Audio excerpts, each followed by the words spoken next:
درد سے یادوں سے اشکوں سے چلا نحمدہ و نصلی علی رسولہ الکریم۔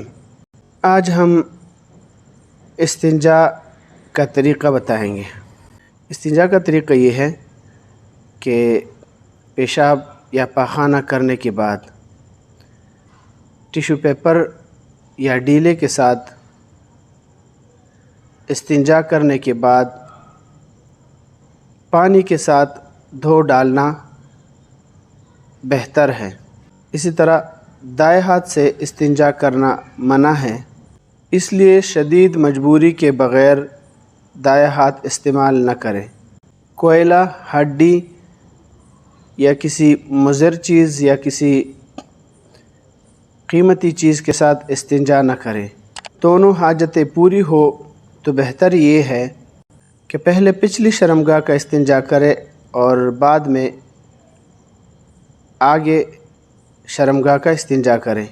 کوشش کرے کہ استنجا میں بائیں ہاتھ کی سبابہ یعنی شہادت کی انگلی کے بالمقابل بائیں ہاتھ کی انگلی، ان کے علاوہ بقیہ 3 انگلیوں کو استعمال کریں اور انگلیوں کے پورے استعمال کرنے سے بچیں۔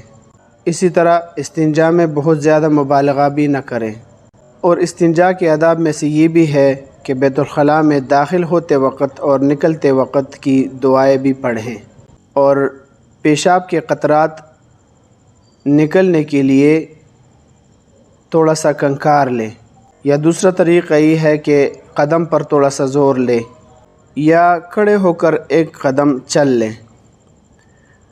تو اگر پیشاب کے کچھ قطرات آگے والے پیشاب کی جگہ میں رہ گئے ہو تو ان طریقوں کے ساتھ انشاءاللہ وہ نکل جائیں گے اور اطمینان کے ساتھ استنجا ہو جائے گا۔